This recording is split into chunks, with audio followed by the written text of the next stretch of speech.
I'll start off briefly introducing the new superintendent of LAUSD, Dr. John Deasy. We'll open it up.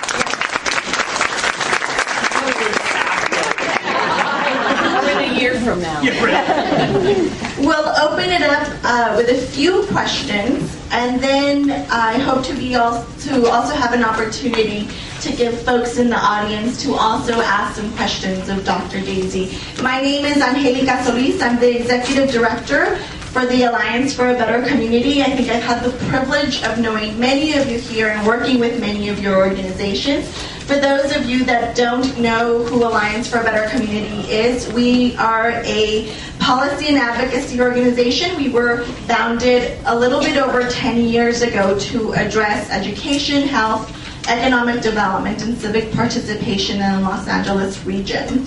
We have been critical friends of LAUSD for as long as we've been around, and we certainly continue are very happy to continue the working relationship we have with the district and with the leadership at the district. 1 week ago, Dr. John Deasy assumed the post of superintendent of the Los Angeles Unified School District. Dr. Deasy began his career in education in the classroom. He taught chemistry, biology, and earth sciences, and made most of his extracurricular hours by coaching track and cross country.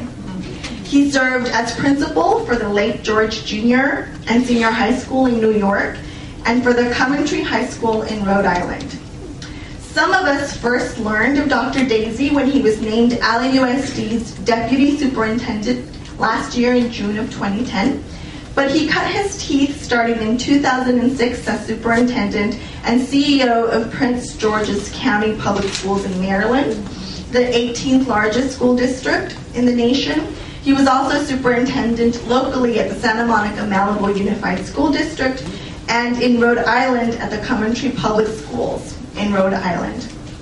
Dr. Deasy is one of 25 persons nationwide to receive the Annenberg Fellowship for Superintendents. He is also a recipient of a similarly prestigious fellowship from the Aspen Institute's Entrepreneurial Leaders in Education program, and a graduate of the Broad Foundation's Executive Development Program for Superintendents. Please join me in welcoming Superintendent John Deasy.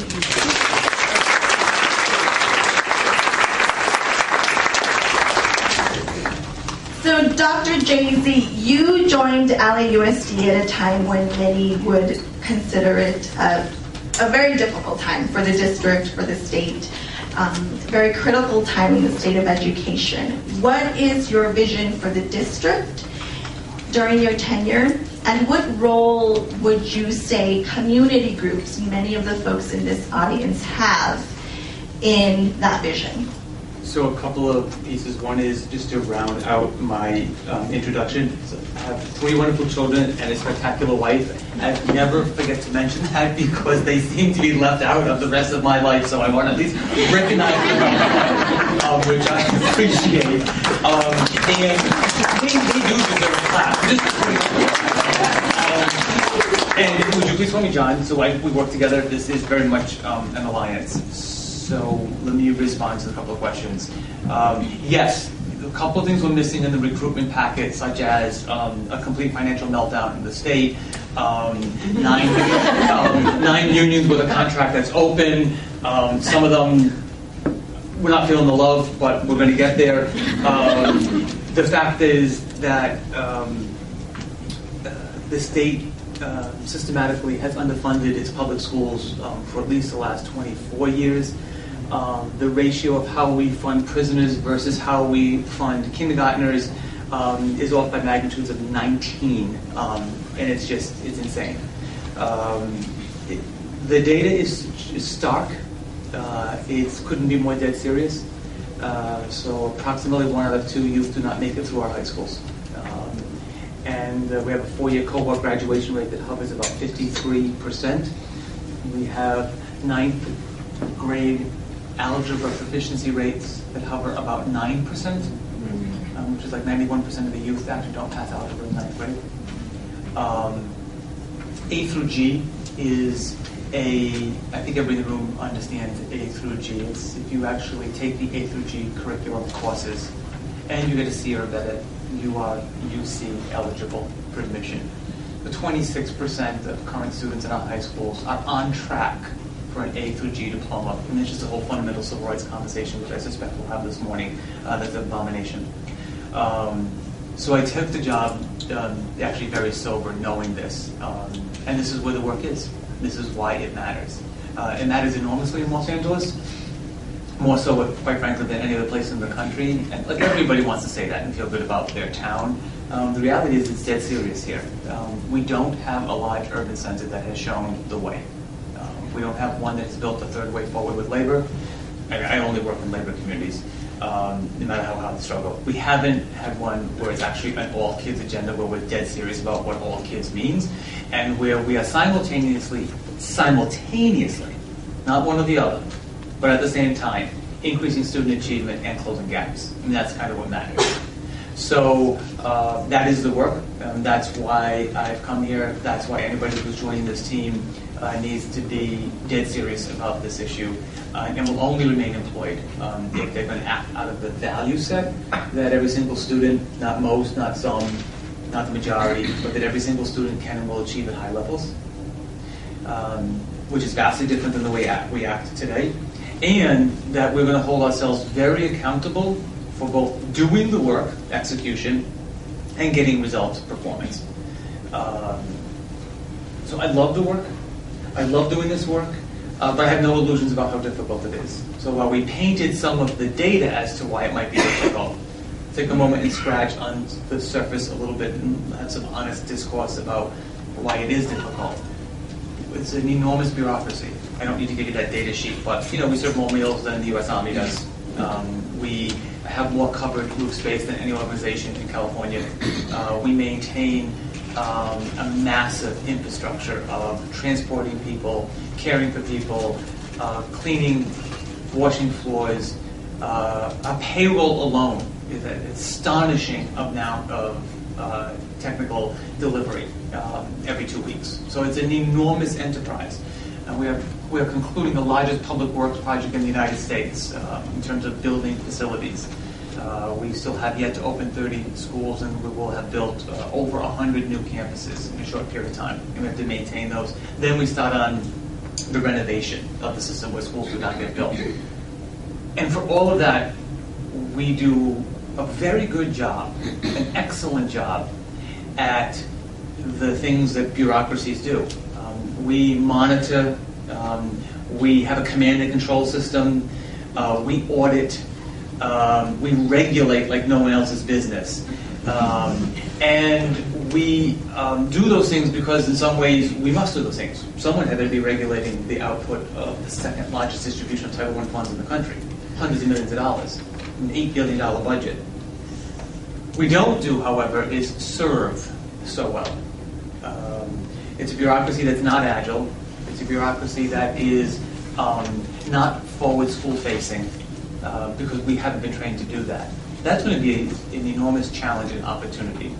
It's how do we take a system that was trained for a purpose and say that that purpose goes to a much fewer number of people, and that the system itself actually has to respond to serve its client, and its client is teachers, principals, and youth, and their families and guardians. That is the fundamental purpose of the organization.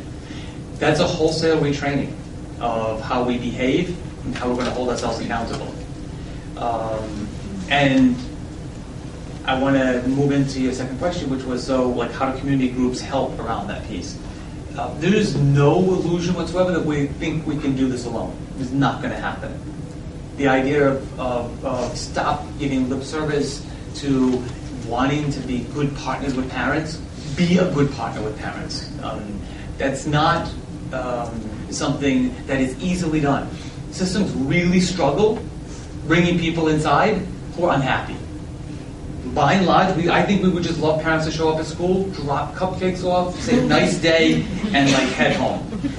But parents in our world, 77% live in circumstances of poverty, most of whom are struggling to keep a roof over their head, We're moving up towards 9% of youth are homeless, not street homeless. We have youth who are street homeless, but no permanent residence, in sheltered homeless. Okay? The fact that they would move out of these circumstances to come to our school, to then share with us that they are unhappy and struggling about something, is a different mindset. You have to think about what it took for you to come, knowing that it's sometimes a struggle to get into our schools and to have that conversation. And we have to train ourselves to realize that actually anger is the first conversation of renewal, which it is. So you have to let people express that. That's a legitimate feeling. They're frustrated. They're not coming here because they're happy, because it's our last resort. And they're coming because the most valuable thing that they possibly have in the world is our responsibility. And listening in different ways and being meaningful, and that I can solve this with you, not for you, and that this door will be open even though you're going to push hard against us. That's a trained set of behavior. It's also a set of behaviors about organizations and communities. By and large, you agitate and you advocate, and that can only cause us problems. I mean, there's like, you know, you're not doing pep rallies. What you're doing is you're putting issues in front of us that are very difficult for us to listen to and be mindful of. And all I can say is, not only should you not stop it, you should be doubling down on that issue. Because if we don't reform, the system doesn't get reformed just by the inside alone. It is actually this press of outside agitation and inside negotiation, and one way does not happen. And realize that that's tough business. That's asking people to behave and look differently. I can give you one micro example, then I'll stop on this question. So this A through G piece, before I came to take this job, I did an audit of every single high school. And we're going to talk about that very publicly. And just saying and having the rallies and getting the board to pass the issue was an enormous leap. And my team, I make them watch that board meeting all the time, like you watch football films. Because I think you have to understand what went through a community that said, wait a second, everyone gets into this curriculum. It's your right. And then we said, yes, like that was great. Okay, it's not so great. Because we fundamentally sort kids out every single day. And now we know who you are and how you're not getting in. So the next issue around this is to be square up about the fact that some schools have only 40% of their high school classes even certified as an A through G class. You can't graduate because the course doesn't exist. And then others have 70%. You want about 74%, by the way. You don't want 100% because you need electives and things that are not there so that can round that out. But you want about 74%. So at 70%, great. Except when you go look who's in the classes. And so we audit every school by the courses they offer, who's in the classes, and then turn the page over, who do those students look like and what grades they're getting. This is a very dead serious picture for a community to sit together. I cannot do that one alone. And I think that's one of the powerful roles of it, as a micro example. Thank you, John. Increasingly, people are also talking about the importance of strengthening the pipeline between preschool and third grade in order to help support school readiness. Funding reductions of all sorts have forced cuts to each of the funding streams that were previously sustaining early childhood education programs for students, including in LAUSD. You've talked about establishing the Los Angeles Fund for Public Education and Robin Hood West. Will these also raise dollars for ECE programs in the district?